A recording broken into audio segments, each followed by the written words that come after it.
বডিতে ধরে না, বডি জ্বালায় না রে যুবক। এইবার তিনি আবার কিছুক্ষণ আগুনে তাইকা আবারও আল্লাহু আকবার কইয়া লাফ দিয়ে চইলা আসলেন, আগুনের বাইরে চইলা আসলেন। এইবার অগ্নি পূজারী না কই, হায় হায়, আমরা এতদিন যাবৎ কাকে ভগবান কই? আগুন তো বড় ভগবান নয়, বড় ভগবান হলো যারে আগুন জ্বালাইতে পারলো না, সে তো হলো বড় ভগবান। এখন উসমান হারুনির সাজদা দেওয়া শুরু করছে। উসমান হারুনি এইবার লাঠি নিয়ে পিটায়, কই এই আহমকের দল, তোরা তো বট গাছরও ভগবান কস, তোরা তো তুলসী গাছরও ভগবান কস, তোরা তো গাইরও ভগবান কস। হায় হায়, গাবি দুধ দেয় অথচ উলান কাটলে পরে দুধ পাওয়া যায় না, তাহলে গাবি ভগবান। তুলসী গাছের পাতা এত উপকার, তে তুলসী গাছই ভগবান। বট গাছের বয়স কত? কয় 200 বছর। হায় হায়, তাহলে বট গাছই ভগবান। এরকম ভগবান বানাইতে বানাইতে 33 কোটি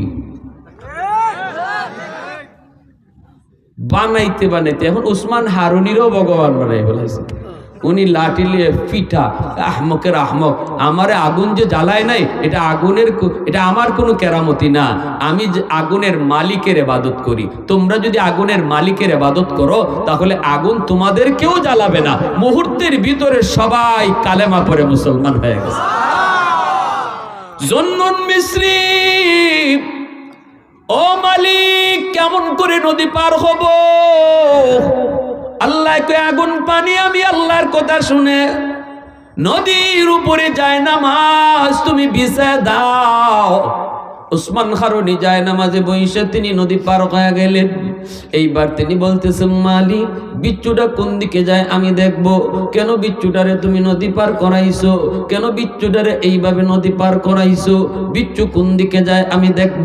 উসমান হারুনি যায় নামাজে বইসা নদী পার হইয়া বিচ্ছুর পিছনে পিছনে হাঁটতেছেন, যাইতেছেন। বিচ্ছুটা দ্রুত গতিতে যাইতেছে।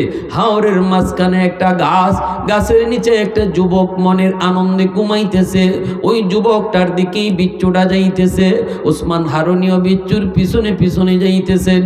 যায় দেখেন যুবক উটগুলি পাশে রাইখা উটগুলি যার যার মতো করে ঘাস খাইতেছে। আর এই যুবক হলো উটের রাখাল। ওই যুবক গাছের নিচে সে বনের আনন্দে ঘুমায়। যুবকের মাথার পাশে একটা বিষাক্ত সাপ, এই সাপটা এইভাবে ফোনা ধরে আছে, যে কোনো মুহূর্তে যুবককে কামড় দিবে, দংশন করবে। আর বিচ্ছুটা যাইয়া দেরি করলো না, বিচ্ছুটা যাইয়া লাফ দিয়া সাপের মাথায় বসলো, বইসেই সাপকে একটা কামড় দিল। সাপে বিচ্ছুর কামড় খাইয়া সাপ